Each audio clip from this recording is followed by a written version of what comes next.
Lagu Genjer-Genjer seakan menjadi maras pemberontakan PKI pada tahun 1965.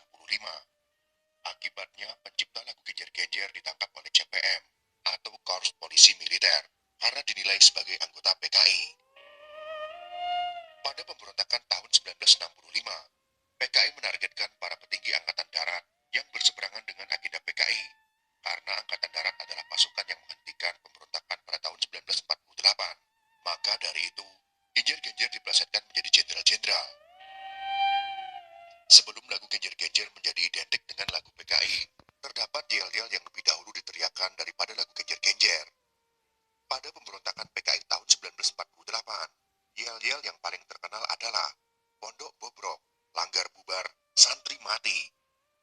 Yel-yel inilah yang diteriakan Partai Komunis Indonesia Madiun pada tahun 1948. Sebuah rima yang menggambarkan bahwa para kaum muslimin adalah target utama mereka. Saat pemberontakan PKI pada tahun 1927 gagal, musuh harus kabur ke Moskow untuk menghindari penangkapan. Di saat itulah musuh bertemu dan belajar ideologi komunis kepada Stalin yang masih menggunakan ideologi Karl Marx. Karl Marx menganggap bahwa agama adalah candu bagi masyarakat dan mengatakan menghujat agama adalah syarat utama dari semua hujatan. Karl Marx juga pernah mengatakan, bila waktu tiba, kita tidak akan menutup-nutupi terorisme kita. Kami tidak punya belas kasihan dan kami tidak meminta dari siapapun rasa belas kasihan. Bila waktunya tiba, kami tidak mencari-cari alasan untuk melaksanakan teror. Cuma ada satu cara untuk memperpendek rasa ngeri mati musuh-musuh itu, dan cara itu adalah teror revolusioner. Dari sini kita dapat melihat bahwa ideologi komunisme melakukan berbagai macam cara agar dapat menjadi kasta tertinggi dalam sebuah negara. Saat berdirinya negara komunis Uni Soviet oleh Lenin, begitu banyaknya korban berjatuhan.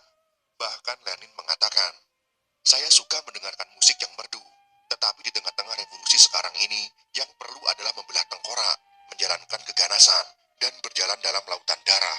Dan tidak jadi soal bila 3/4 penduduk dunia habis asal yang tersisa 1/4 itu adalah komunis. Untuk melaksanakan komunisme, kita tidak gentar berjalan di atas mayat 30 juta orang.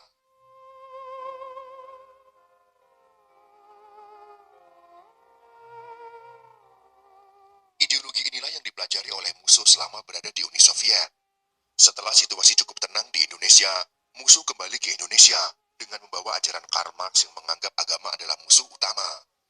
Ajaran Karl Marx dibawa mentah-mentah, kemudian ditanamkan kepada anggota-anggota komunis di Indonesia.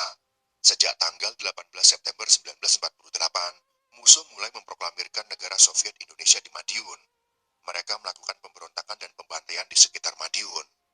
Melalui yel-yel itu, penyerangan sadis PKI dilakukan dengan merusak bangunan pondok pesantren, membubarkan langgar dan membantai para kiai dan santri yang mereka temui. Lebih parahnya, sebelum yel-yel itu dikumandangkan di berbagai desa, kota, jalan, dan ganggang, para anggota PKI seperti sudah menyiapkan lubang-lubang untuk membantai para kiai dan santri. Di berbagai lubang itulah, para kiai dan santri disembelih secara massal bahkan dikubur hidup-hidup. Akibatnya banyak tempat-tempat yang menjadi saksi bisu kekejaman anggota PKI, terutama di daerah Magetan. Pemberontakan dimulai dari Madiun, kemudian merembet ke Magetan, Ponorogo, dan Pacitan. Mereka banyak membantai dan menghabisi kiai dan santri di sekitar Magetan. Sekitar 168 orang tewas dan ada yang dikubur hidup-hidup. PKI kemudian mulai melakukan teror ke Ponorogo, dengan sasaran utamanya adalah Pondok Modern Darussalam Gontor. Kiai Haji Imam Zarkashi atau Pak Zar dan Kiai Haji Ahmad Sahal atau Pak Sahal dibantu kakak tertua beliau berdua, yaitu Kiai Rahmat Soekarto yang saat itu menjabat sebagai lurah desa Gontor, berdiskusi bagaimana menyelamatkan para santri dan pondok. Wes Pak Sahal, panjenengan nae sing budal ngungsi karo santri. PKI kuwi sing dingerteni Kiai Gontor yo panjenengan. Aku tak jogo pondok wae. Ora-ora lek dikenali PKI aku iki. Dalam bahasa Indonesia artinya adalah, sudah Pak Sahal, Anda saja yang berangkat mengungsi dengan para santri. Yang diketahui Kiai Gontor itu ya Anda, biar saya yang menjaga pesantren. Tidak akan dikenali saya ini, kata Pak Zar. Pak Sahal pun menjawab, ora, dudu aku sing kudu ngungsi, tapi kowe Zar, kowe isih enom, ilmumu luwe akeh. Bakale pondok iki butuh nek kowe ketimbang aku. Aku wis tuwa, wis tak ladeni ajal awak mendahno lek mati. Artinya dalam bahasa Indonesia adalah, tidak, bukan saya yang harus mengungsi, tapi kamu, Zar. Kamu lebih muda, ilmumu lebih banyak. Pesantren ini lebih membutuhkan kamu daripada saya. Saya sudah tua, biar saya hadapi PKI-PKI itu. Ayo, Zar, mencoba badan walau sampai mati.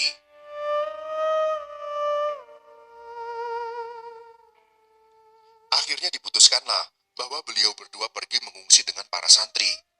Penjagaan pesantren diberikan kepada Kiai Haji Rahmat Soekarto. Kemudian berangkatlah rombongan Pondok Gontor ke arah timur menuju Gua Kusumo. Saat ini dikenal dengan Gua Sahal di Trenggalek. Mereka menempuh jalur utara melewati Gunung Bayangkaki. Pak Sahal pun berujar, labuh bondo, labuh bahu, labuh pikir, lek perlu sak nyawane pisan. Artinya dalam bahasa Indonesia adalah korban harta, korban tenaga, korban pikiran. Jika perlu nyawa sekalian akan aku berikan. Sehari setelah santri-santri mengungsi, para PKI akhirnya sampai ke pondok. Mereka langsung bertindak ganas dengan menggeledah seluruh pondok Gontor. Para anggota PKI mulai menyerang pondok dengan menembakkan senjata. Mereka sengaja memancing dan menunggu reaksi orang-orang di dalam pondok. Karena tidak ada reaksi, mereka berkesimpulan bahwa pondok Gontor sudah dijadikan markas tentara. Mereka akhirnya menyerbu ke dalam pondok dari arah timur, kemudian disusul rombongan dari arah utara. Tak lama kemudian datang lagi rombongan penyerang dari arah barat. Jumlah waktu itu diperkirakan sekitar 400 orang. Dengan mengendarai kuda, pimpinan tentara PKI berhenti di depan rumah pendopo Lurah Kiai Haji Rahmat Soekarto. Mengetahui kedatangan tamu, Lurah Rahmat menyambut tamunya dengan ramah, serta menanyakan maksud dan tujuan mereka. Tanpa turun dari kuda, pimpinan PKI ini langsung mencecar Lurah Rahmat. Kemudian mereka meninggalkan rumah Lurah Rahmat. Mereka nekat masuk ke tempat tinggal santri, lalu berteriak-teriak mencari Kiai Gontor. Endi Kiai ini, kon ngadepi PKI gini. Mana kiainya? Suruh menghadapi PKI sini. Karena tidak ada sahutan, mereka pun mulai merusak pesantren. Gubuk-gubuk asrama putri yang terbuat dari gedek bambu dirusak. Buku-buku santri dibakar habis. Peci, baju-baju santri yang tidak terbawa, mereka bawa ke pelataran asrama. Mereka menginjak-injak dan membakar sarana peribadatan, berbagai kitab dan buku-buku, termasuk beberapa kitab suci Al-Quran yang juga mereka injak dan bakar. Mereka tidak menemukan seorang pun kiai dan santri. PKI pun kembali ke rumah Lurah Rahmat, lalu berusaha masuk ke rumah untuk membunuh Kiai Rahmat Soekarto. Mereka sambil teriak, endi lurahe, gelem melu PKI pora. Lek ra gelem, dibeli sisa neng kene. Mana lurahnya?